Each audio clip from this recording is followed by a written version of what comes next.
아침에 바지를 입다가 문득 손이 멈춘 적 있으신가요? 예전엔 아무 생각 없이 잠기던 단추가 오늘은 유난히 버겁고 허리를 조금만 굽혀도 배 안쪽이 묵직하게 눌리는 느낌이 들어 괜히 숨을 한번 고르게 되는 순간 말입니다.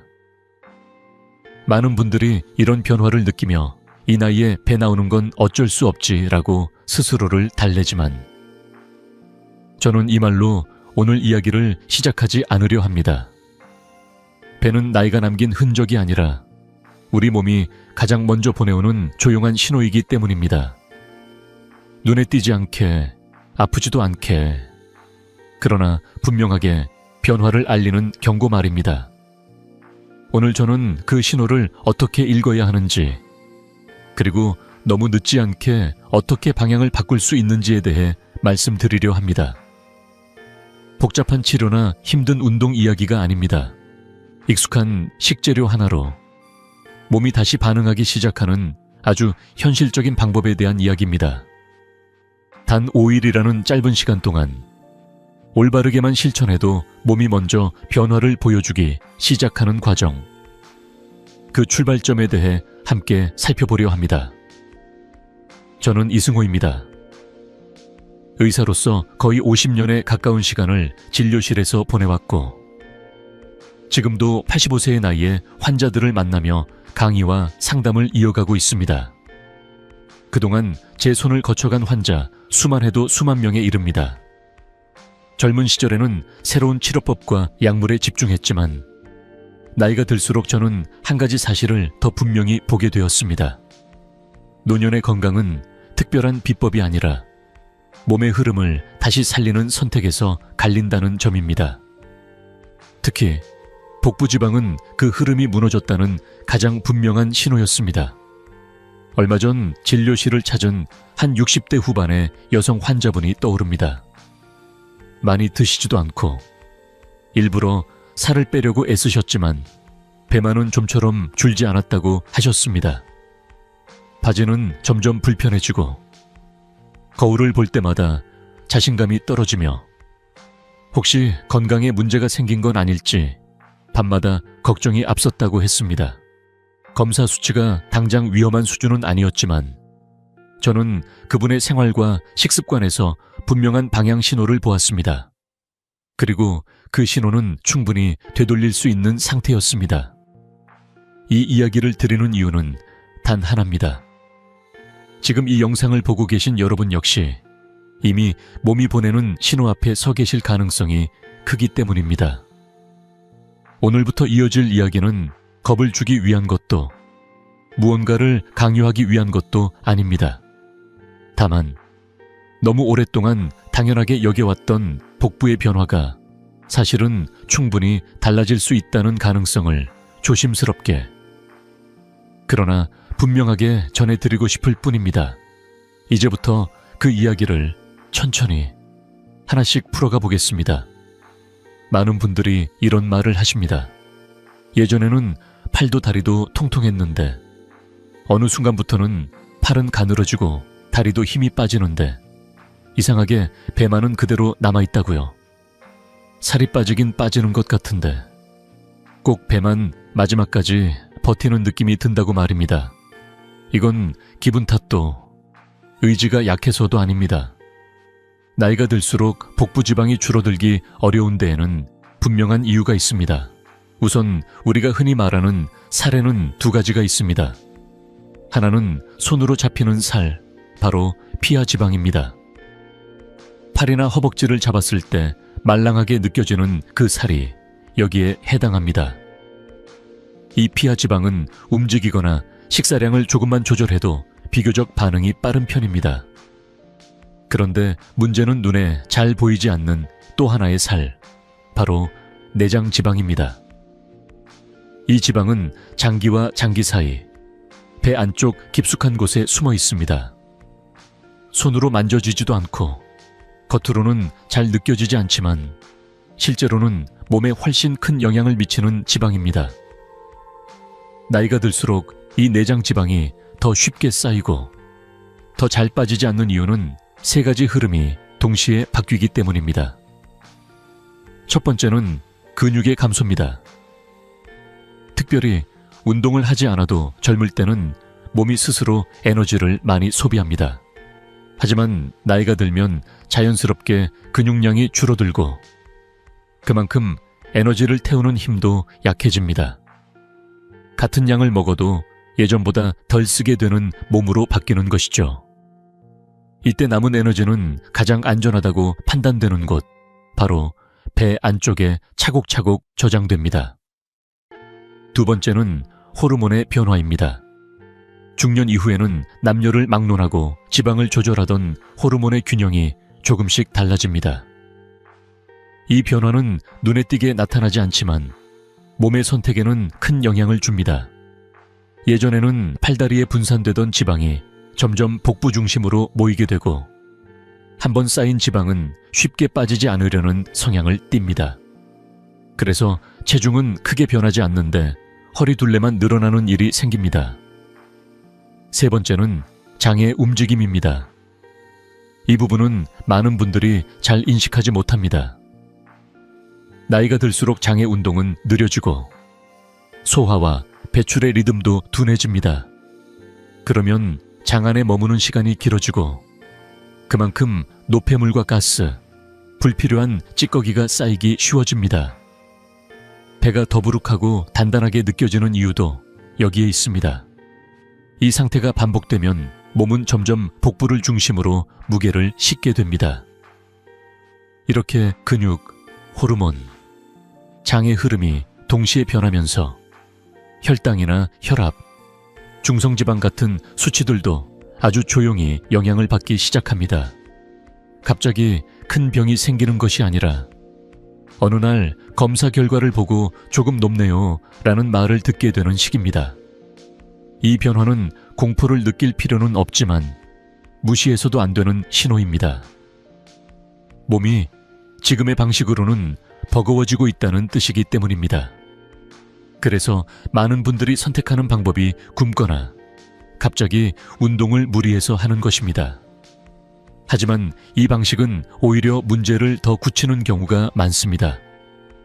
먹는 양만 줄이면 몸은 더 강하게 저장하려 들고 무리한 운동은 며칠 못 가 포기하게 됩니다.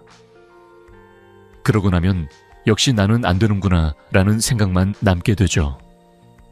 저는 수십 년 동안 이런 과정을 반복하는 분들을 정말 많이 보아왔습니다. 결론은 분명합니다. 복부 지방은 의지로 밀어붙여서 해결할 대상이 아닙니다. 이 지방을 움직이려면 먼저 장이 편안해지고 대사의 흐름이 다시 살아나야 합니다. 몸이 스스로 이제는 저장하지 않아도 된다고 느끼게 만들어야 합니다. 이 관점을 이해하는 것이 앞으로의 이야기를 따라오는데 가장 중요한 출발점이 됩니다. 이제 다음 파트에서는 우리가 무심코 해왔던 습관 중 어떤 것들이 이 흐름을 더 막고 있었는지 그 이야기를 이어가 보겠습니다. 요즘 진료실에서 가장 자주 듣는 말 중 하나가 있습니다. 선생님, 저는 아침을 안 먹어요. 살 빼려고 일부러 그래요. 예전에는 이런 이야기가 드물었는데 어느 순간부터는 너무도 자연스럽게 들리기 시작했습니다. 텔레비전, 인터넷, 주변 사람들까지 모두가 아침을 거르는 것이 몸에 좋다고 말하니 중장년 이후의 분들까지도 그 흐름을 그대로 따라가게 된 것입니다. 하지만 여기에는 우리가 꼭 짚고 넘어가야 할 중요한 차이가 하나 있습니다. 젊은 몸과 나이가 든 몸은 같은 방식으로 반응하지 않는다는 점입니다. 아침을 걸으면 몸은 생각보다 훨씬 빠르게 반응합니다. 눈에 보이지는 않지만 몸속에서는 비상 상황이라는 신호가 켜집니다. 마치 난방이 꺼진 집에서 전기를 아끼기 위해 스스로 절전 모드로 들어가는 것처럼 우리 몸도 에너지를 최대한 쓰지 않으려는 방향으로 바뀝니다. 이때 가장 먼저 일어나는 변화가 바로 대사의 속도가 느려지는 것입니다. 조금만 먹어도 예전보다 훨씬 적은 에너지를 쓰게 되고 남은 것은 저장하려는 쪽으로 기울게 됩니다. 그리고 그 저장 장소로 선택되는 곳이 바로 복부입니다. 이렇게 되면 이상한 일이 벌어집니다. 분명 예전보다 덜 먹고 있는데, 체중은 크게 늘지 않는데, 배만 조금씩 단단해지고 불러오는 느낌이 드는 것입니다. 많은 분들이 이 시점에서 더 불안해집니다. 이렇게까지 안 먹는데 왜 살이 찌지? 라는 생각이 들고, 그럴수록 식사량을 더 줄이게 됩니다. 하지만 이 선택은 몸을 더 깊은 절전 상태로 밀어넣는 결과를 가져옵니다. 아침을 거르는 습관은 장의 리듬에도 큰 영향을 줍니다. 장은 하루의 시작을 알려주는 신호를 필요로 합니다. 음식이 들어와야 움직이고, 움직여야 배출이 이루어집니다. 그런데 아침에 아무것도 들어오지 않으면 장은 자연스럽게 멈칫하게 됩니다. 그 상태가 점심까지 이어지면 장의 움직임은 점점 둔해지고 변비가 생기기 쉬워집니다. 변이 장 안에 오래 머물수록 가스가 차고 배는 더부룩해지며 배 안쪽이 팽창된 느낌을 주게 됩니다. 살이 쪘다기보다 부어있고 막혀있는 상태에 가까운 변화입니다. 이런 흐름을 가장 잘 보여주는 분이 얼마 전 만났던 60대 화밥대 초반의 남성 환자분이었습니다. 이분은 건강검진에서 복부 비만 이야기를 듣고 그날부터 아침을 완전히 끊으셨다고 했습니다. 점심과 저녁도 예전보다 훨씬 적게 드셨고 간식도 거의 하지 않으셨습니다.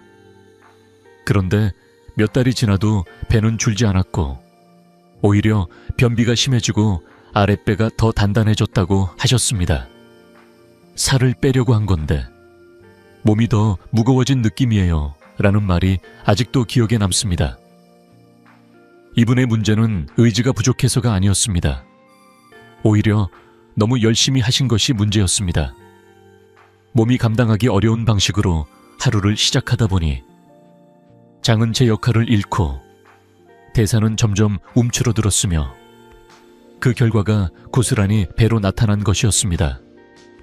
살을 빼기 위해 선택한 방법이 아이러니하게도 배를 더 지키게 만든 셈입니다. 중장년 이후의 몸은 안정과 리듬을 무엇보다 중요하게 여깁니다. 일정한 시간에 먹고 일정하게 움직이며 장이 규칙적으로 반응할 수 있는 환경을 만들어 주어야 합니다. 아침을 완전히 비워두는 방식은 이 리듬을 가장 먼저 무너뜨립니다. 그래서 적게 먹는데도 살이 찌는 느낌이 들고 동시에 변비와 복부 팽만이 함께 찾아오는 것입니다. 이제 우리는 한 가지를 분명히 알게 되었습니다. 낮 시간의 식습관. 특히 아침을 어떻게 시작하느냐가 복부지방의 흐름에 큰 영향을 준다는 사실입니다. 그렇다면 다음으로 살펴봐야 할 것은 무엇일까요? 많은 분들이 또 하나의 실수로 빠지는 지점, 바로 무엇을 먹지 않느냐에 대한 선택입니다. 다음 이야기에서는 지방을 피하려는 마음이 어떻게 또 다른 문제를 만들어내는지 그 과정을 차분히 이어가 보겠습니다. 아침을 거르는 습관과 함께 또 하나 많은 분들이 동시에 선택하는 것이 있습니다. 바로 기름을 완전히 끊는 일입니다.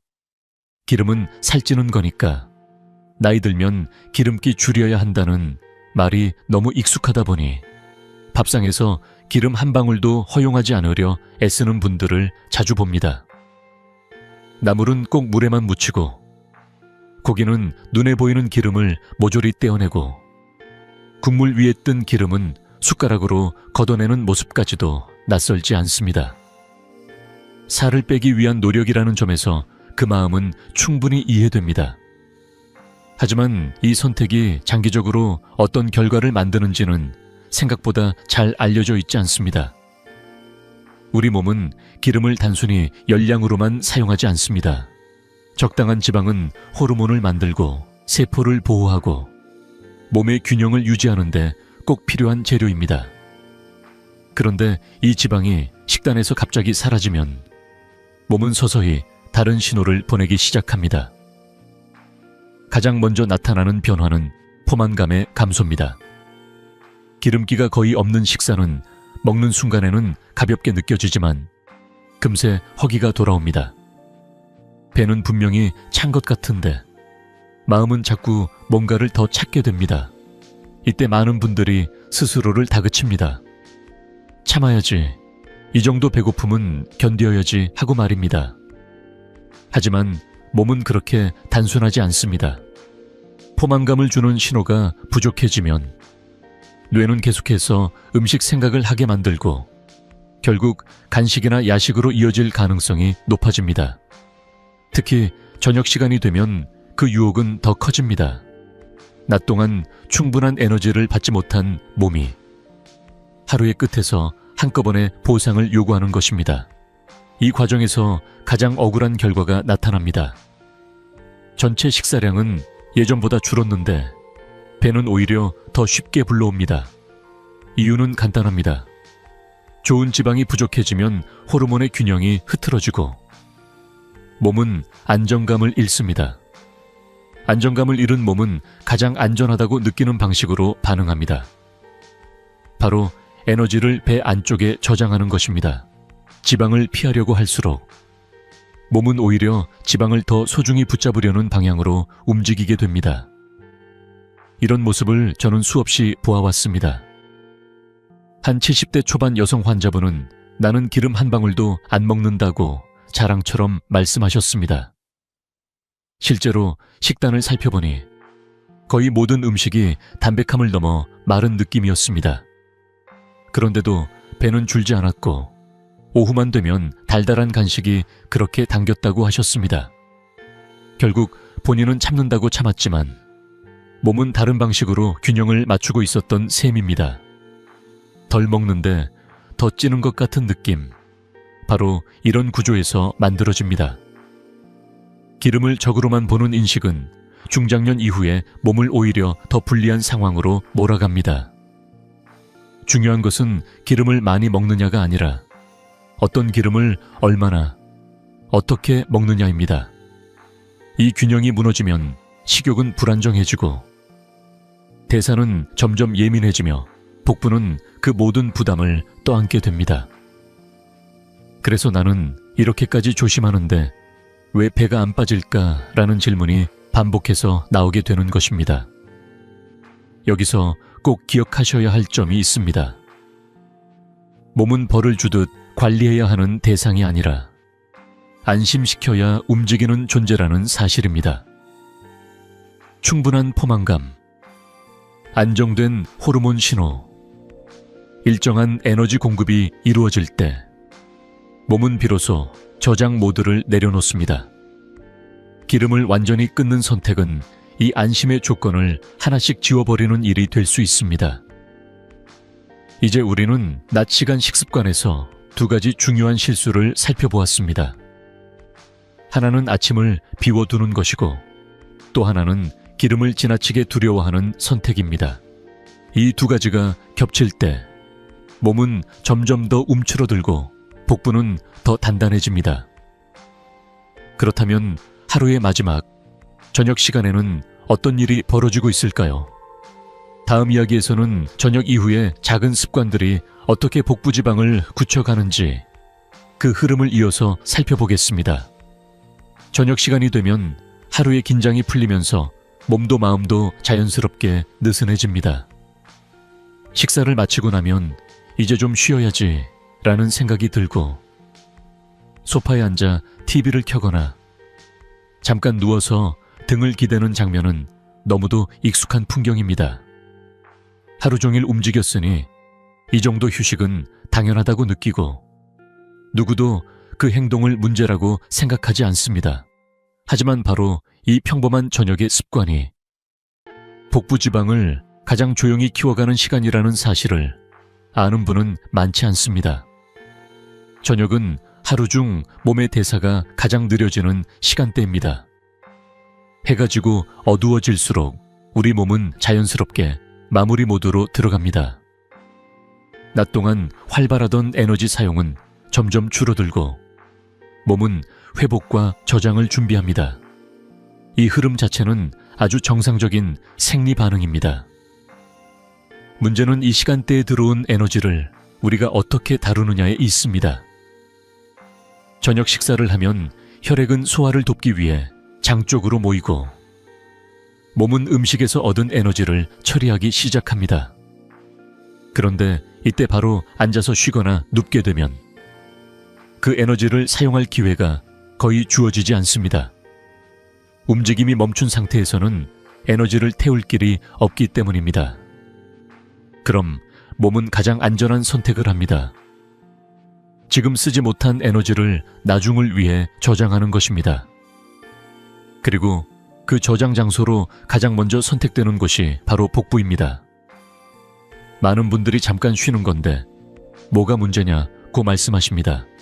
실제로 피곤한 몸을 쉬게 해주는 것은 필요합니다. 하지만 몸이 받아들이는 신호는 우리가 생각하는 것과 조금 다릅니다. 저녁 식사 후 바로 앉거나 누우면 몸은 이제 오늘 활동은 끝났다는 메시지를 받습니다.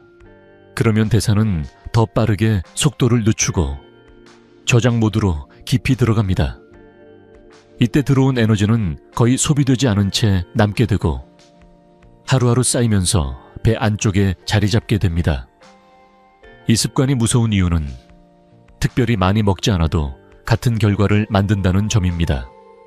저녁을 아주 소식으로 드시는 분들 중에서도 배가 줄지 않는 경우가 여기에 해당합니다. 음식의 양이 문제가 아니라 그 음식을 받아들이는 몸의 상태가 이미 저장 쪽으로 기울어 있기 때문입니다. 그래서 나는 저녁을 거의 안 먹는데도 배가 나와요 라는 말이 나오는 것입니다. 진료실에서 만났던 한 70대 남성 환자분이 떠오릅니다. 이분은 저녁을 항상 간단히 드셨고 술도 거의 하지 않으셨습니다. 그런데 저녁 식사 후의 습관을 여쭤보니 식사를 마치면 바로 소파에 누워 뉴스를 보다가 잠이 드는 것이 일상이었다고 하셨습니다. 본인은 하루 중 그 시간이 가장 편안하고 소중한 휴식이라고 생각하셨지만 몇 년 사이 배는 점점 단단해지고 불편해졌다고 말씀하셨습니다. 몸은 매일 같은 신호를 받고 있었던 것입니다. 지금은 쓰지 말고 저장하라는 신호를 말입니다. 여기서 중요한 것은 저녁에 절대 쉬면 안 된다는 뜻이 아닙니다. 쉬는 방식과 타이밍의 문제입니다. 저녁 시간은 이미 대사가 느려진 상태이기 때문에 그 흐름을 완전히 멈춰 세우는 행동은 몸을 더 깊은 저장 모드로 밀어 넣습니다. 이 상태가 반복되면 복부는 점점 에너지를 모아두는 창고처럼 변하게 됩니다. 우리는 흔히 살이 찌는 원인을 음식에서만 찾습니다. 무엇을 먹었는지, 얼마나 먹었는지에 집중합니다. 하지만 언제, 어떤 상태에서 먹고 그 뒤에 어떻게 행동했는지도 같은 만큼 중요합니다. 저녁 식사 후에 잠깐 쉼이 몸에는 결코 잠깐이 아니라는 사실, 이 지점을 이해하는 것이 매우 중요합니다. 이제 다음으로 이어질 이야기는 이렇게 소비되지 못하고 남은 에너지가 시간이 지나면서 몸에 어떤 변화를 만들어내는지에 대한 내용입니다. 오늘의 작은 습관이 몇 년에 걸쳐 어떤 결과로 이어지는지, 그 흐름을 다음 파트에서 차분히 이어가 보겠습니다. 저녁 식사 후의 습관은 하루 이틀로 끝나지 않습니다. 오늘도, 내일도 특별한 일이 없는 한같은 방식으로 반복됩니다. 처음에는 아무 변화가 없는 것처럼 느껴집니다. 몸무게도 그대로이고 옷도 아직은 맞습니다. 그래서 대부분의 분들은 아직은 괜찮다고 생각하며 이 시간을 그냥 흘려보냅니다. 하지만 몸은 우리가 느끼지 못하는 사이에도 매일같이 기억하고 차곡차곡 결과를 쌓아갑니다. 이 습관이 몇 달, 몇 년 이어지면 서서히 이상한 변화가 나타나기 시작합니다. 체중계에 올라가 보면 숫자는 크게 달라지지 않는데 어느 날 바지를 입을 때 허리가 살짝 조여 오는 느낌이 듭니다. 예전에는 편하던 벨트 구멍이 하나씩 바깥으로 옮겨지고 거울을 봤을 때 배의 형태가 조금 달라졌다는 걸 느끼게 됩니다. 이때 많은 분들이 고개를 갸웃합니다. 많이 먹은 것도 아닌데 왜 이럴까 하고 말입니다. 이 변화의 핵심은 시간입니다. 저녁마다 소비되지 못한 에너지가 하루에는 아주 소량일지 몰라도 그것이 1년, 2년, 5년 쌓이면 결코 작은 양이 아닙니다. 몸은 그 에너지를 매번 복부 깊숙한 곳에 저장해두고 그 공간은 점점 넓어집니다. 그래서 살이 갑자기 찐 느낌은 없는데 배만 서서히 앞으로 나오는 변화가 생깁니다.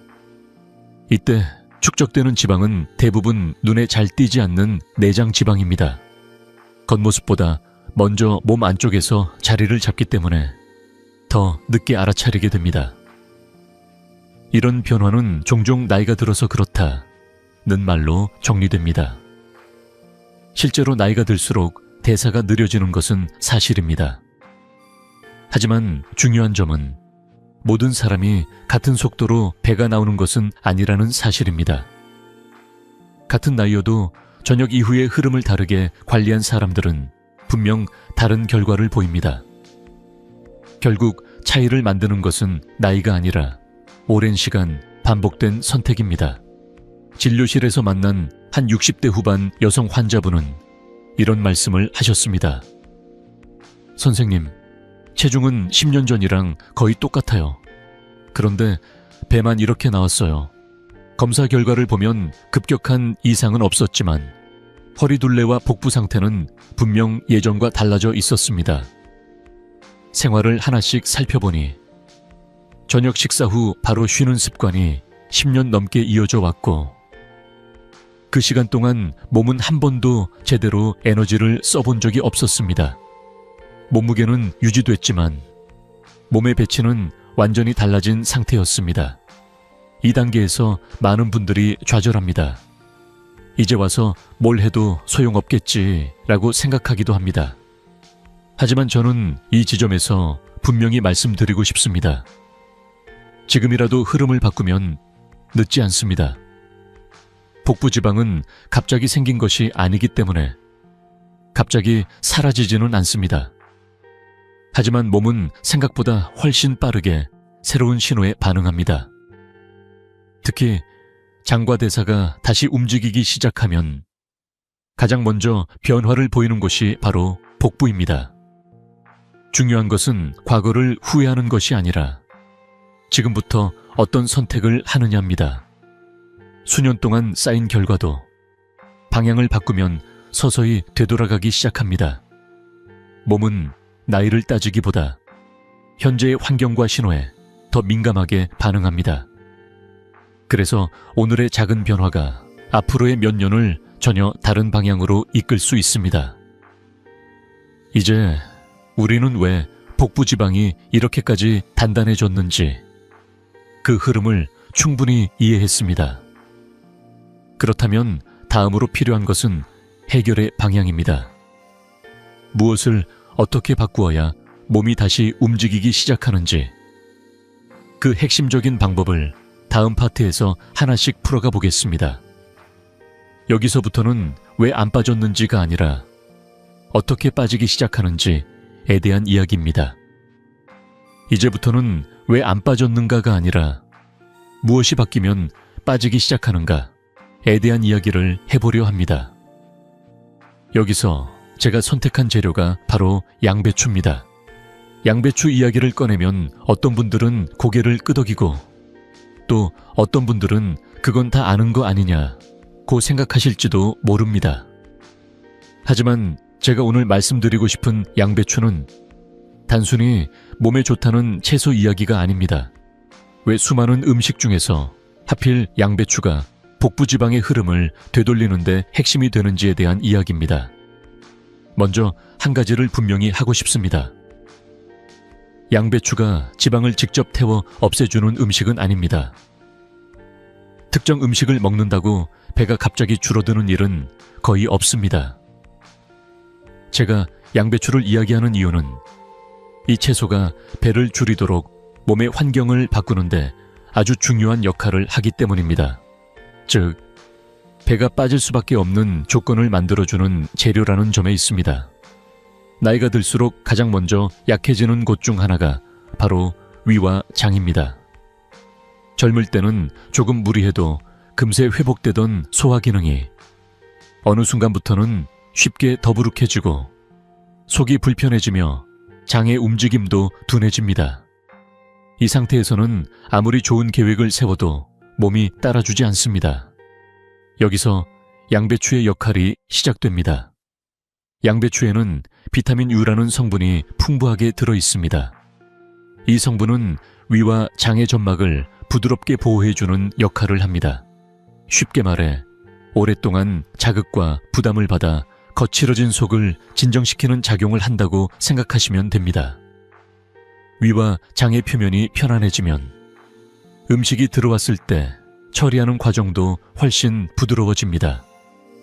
속이 편안해지면 자연스럽게 과식이나 불필요한 간식에 대한 욕구도 줄어들게 됩니다. 이것이 첫 번째 변화입니다. 두 번째로 중요한 점은 식이섬유입니다. 양배추에 들어있는 식이섬유는 단순히 변비를 해결하는 데서 그치지 않습니다. 이 섬유질은 장 안에 머물러 있던 노폐물과 정체된 찌꺼기를 붙잡아 밖으로 밀어내는 역할을 합니다. 장이 깨끗해지기 시작하면 배 안쪽에 늘 자리 잡고 있던 더부룩함과 팽망함이 서서히 줄어듭니다. 많은 분들이 이 변화를 살이 빠졌다고 느끼기보다 배가 가벼워졌다고 표현합니다. 바로 이 느낌이 중요한 신호입니다. 배가 가벼워진다는 것은 몸이 더 이상 안쪽에 쌓아두고 버티지 않아도 된다고 느끼기 시작했다는 뜻입니다. 이 상태가 되면 대사는 조금씩 살아나고 에너지를 저장하던 방향에서 사용하는 방향으로 천천히 전환됩니다. 다시 강조하지만 양배추가 배를 직접 줄이는 것이 아니라 몸이 스스로 줄이기 시작하도록 환경을 만들어주는 것입니다. 제가 진료실에서 만났던 많은 분들이 공통적으로 하신 말이 있습니다. 선생님, 특별히 뭘 한 것도 아닌데 배가 덜 불편해졌어요. 이 말은 굉장히 중요한 변화입니다. 복부 지방은 불편함과 함께 자라기 때문에 그 불편함이 먼저 줄어드는 것은 방향이 바뀌었다는 신호입니다. 또 한 가지 양배추의 장점은 중장년 이후에 몸에 부담을 주지 않는다는 점입니다. 자극적인 음식이나 극단적인 식단은 처음에는 효과가 있는 것처럼 보여도 오래 가지 못합니다. 반면 양배추는 위와 장을 다독이면서 몸을 설득하는 방식으로 작용합니다. 그래서 나이가 들수록 오히려 더 잘 맞는 재료가 됩니다. 이제 여기까지 들으셨다면 한 가지 궁금증이 생기실 겁니다. 그럼 어떻게 먹어야 하느냐, 얼마나 먹어야 이 환경이 만들어지느냐 하는 질문 말입니다. 사실 양배추의 효과는 먹는 방법에 따라 크게 달라집니다. 아무렇게나 먹으면 그 장점을 충분히 살리기 어렵습니다. 그래서 다음 이야기에서는 양배추를 어떻게, 어느 정도의 시간 동안 먹어야 몸이 실제로 반응하기 시작하는지 그 핵심적인 방법을 이어서 말씀드리겠습니다. 여기서부터는 실천의 단계로 들어갑니다. 여기까지 이야기를 들으신 분들 중에는 이런 생각이 드실지도 모릅니다. 몸이 그렇게 쉽게 바뀔 수 있을까?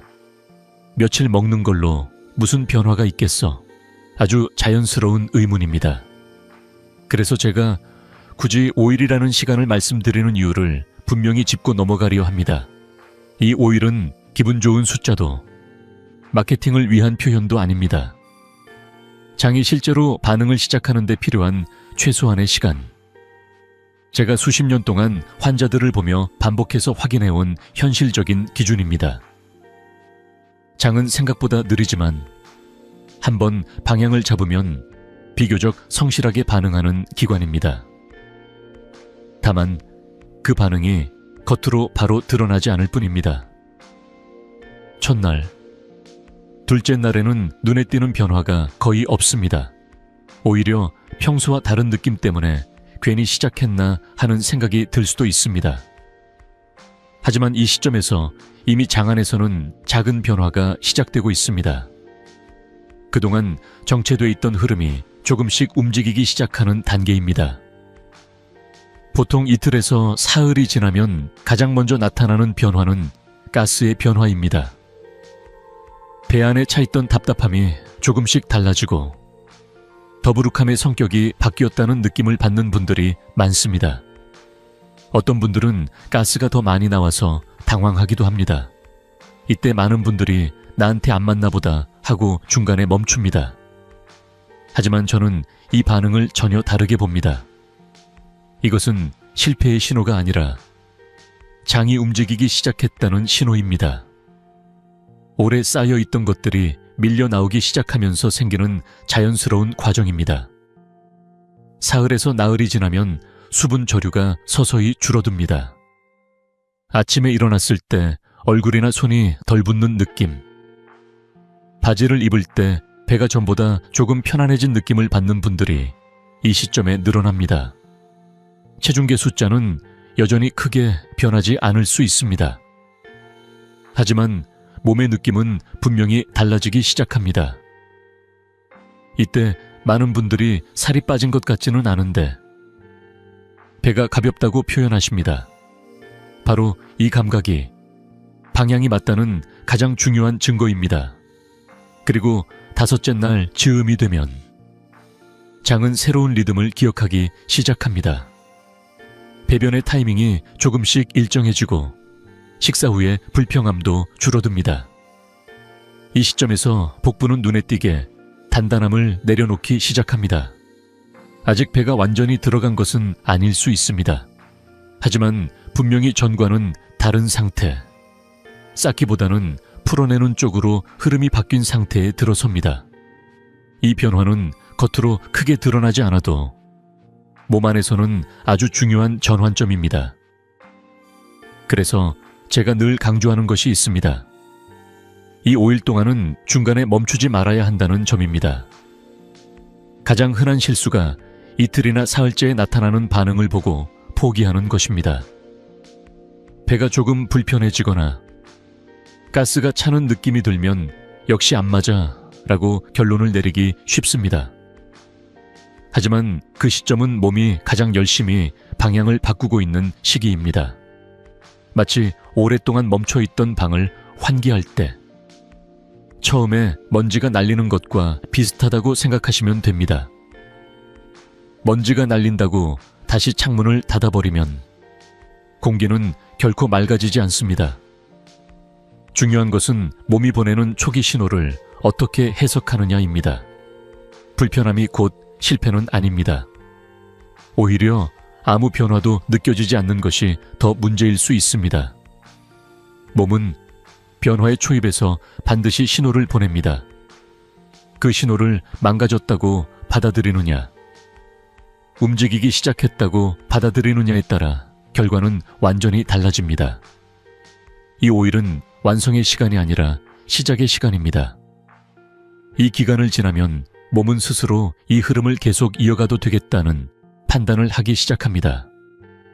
복부 지방은 그 다음 단계에서 천천히 반응합니다.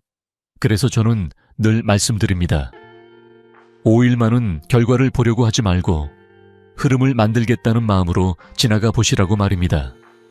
이제 여기까지 오셨다면 다음으로 자연스럽게 궁금해지는 것이 있습니다. 그렇다면 구체적으로 어떻게 먹어야 이 5일이 제대로 작동하느냐 하는 질문입니다. 다음 파트에서는 이 흐름을 실제 변화로 연결시키는 가장 중요한 요소, 바로 섭취 방법에 대해 자세히 이야기해 보겠습니다. 여기서부터는 효과의 차이를 만드는 핵심으로 들어갑니다. 여기까지 이야기를 따라오셨다면 이제 가장 현실적인 질문이 떠오르실 겁니다. 그래서 어떻게 먹어야 하느냐는 질문입니다. 사실 이 부분이 가장 중요합니다. 같은 양배추라도 어떻게 먹느냐에 따라 몸의 반응은 전혀 달라집니다. 제가 효과에 90%라고까지 말씀드리는 이유도 여기에 있습니다. 재료보다 중요한 것이 방식이기 때문입니다. 먼저 꼭 짚고 넘어가야 할 점은 양배추는 반드시 익혀서 먹어야 한다는 것입니다. 많은 분들이 건강을 생각해 양배추를 생으로 먹거나 샐러드처럼 차갑게 드십니다. 젊은 사람에게는 큰 문제가 없을 수도 있지만 중장년 이후의 몸에는 이야기가 달라집니다. 생양배추는 섬유질이 매우 단단해 위와 장에 부담을 줄 수 있습니다. 먹고 나면 속이 더 더부룩하다, 배에 가스가 찬 것 같다는 느낌을 받는 분들이 바로 여기에 해당합니다. 양배추를 살짝 익히면 상황은 완전히 달라집니다. 열을 통해 섬유질이 부드러워지면서 위와 장이 훨씬 편안하게 받아들일 수 있는 상태가 됩니다. 동시에 양배추에 들어있는 유익한 성분들이 몸에 흡수되기 쉬운 형태로 바뀝니다. 즉, 익히는 과정은 영양을 없애는 것이 아니라 오히려 몸이 활용할 수 있도록 도와주는 과정입니다. 이 차이가 생각보다 큽니다. 다음으로 함께 조합하는 재료에 대해 말씀드리겠습니다. 많은 분들이 양배추에 사과를 넣어 드시는데 이 선택에는 기준이 필요합니다. 사과는 맛과 식감이 좋아 꾸준히 먹기 쉽고 장을 자극하는 데도 도움이 됩니다. 하지만 혈당이 높은 분들에게는 사과가 부담이 될 수 있습니다. 이런 경우에는 사과 대신 토마토를 선택하시는 것이 훨씬 안전합니다. 토마토는 혈당에 미치는 영향이 상대적으로 적으면서도 몸의 대사를 돕는 성분을 충분히 가지고 있습니다. 이 기준은 아주 단순합니다. 평소 혈당에 큰 문제가 없다면 사과를, 혈당이 걱정되거나 당뇨 진단을 받은 분이라면 토마토를 선택하시면 됩니다. 복잡하게 고민하실 필요는 없습니다. 자신의 몸 상태에 맞는 선택을 하는 것, 그것이 가장 안전하고 오래 갈 수 있는 방법입니다. 그리고 많은 분들이 빠뜨리는 결정적인 요소가 하나 있습니다. 바로 엑스트라 버진 올리브 오일입니다. 기름을 왜 넣어야 하느냐 고 묻는 분들도 계시지만 이 기름은 선택이 아니라 필수에 가깝습니다. 양배추에 들어있는 중요한 비타민 중에는 기름과 함께 있을 때에만 제대로 흡수되는 성분들이 있습니다. 아무리 좋은 채소를 먹어도 흡수되지 않으면 몸에서는 없는 것과 다르지 않습니다. 엑스트라 버진 올리브 오일은 자극적이지 않으면서도 이러한 지용성 성분들의 흡수를 도와주는 역할을 합니다. 소량만으로도 충분하며 이 기름이 들어가면 포만감도 훨씬 안정적으로 유지됩니다. 앞서 말씀드렸듯이 포만감은 몸을 안심시키는 중요한 신호입니다. 몸이 안심해야 저장 모드를 내려놓습니다. 이 작은 차이가 하루를 그리고 며칠을 완전히 다르게 만듭니다. 이제 마지막으로 언제 먹느냐에 대해 말씀드리겠습니다. 가장 좋은 시간은 아침 공복입니다. 밤사이 비워진 장은 새로운 신호에 가장 민감한 상태입니다. 이때 양배추를 중심으로 한 섭취가 들어가면 장은 하루의 리듬을 다시 설정하기 시작합니다. 아침 공복에 먹는 이유는 살을 빨리 빼기 위함이 아니라 장의 하루를 정돈하기 위함입니다. 장이 깨어나야 대사가 깨어나고 그래야 복부가 변할 준비를 합니다. 아침 공복에 부담을 느끼는 분들도 계실 수 있습니다. 이런 경우에도 양배추를 익혀서 드시면 대부분 큰 불편 없이 받아들일 수 있습니다. 중요한 것은 억지로 참거나 무리하는 것이 아니라 몸이 받아들일 수 있는 방식으로 시작하는 것입니다. 이 전체 과정은 몸을 몰아붙이는 방식이 아니라 설득하는 방식에 가깝습니다. 여기까지 정리해보면 방법은 생각보다 단순합니다. 양배추는 반드시 익히고 자신의 혈당 상태에 맞게 사과나 토마토를 선택하며 엑스트라 버진 올리브 오일을 소량 더하고 아침 공복에 섭취한다는 것, 이 네 가지가 맞아떨어질 때 앞서 이야기한 오일의 흐름은 비로소 제대로 작동하기 시작합니다. 이제 남은 것은 결과를 재촉하지 않는 마음입니다. 몸은 이 방식에 익숙해지면서 조금씩 신호를 바꿉니다.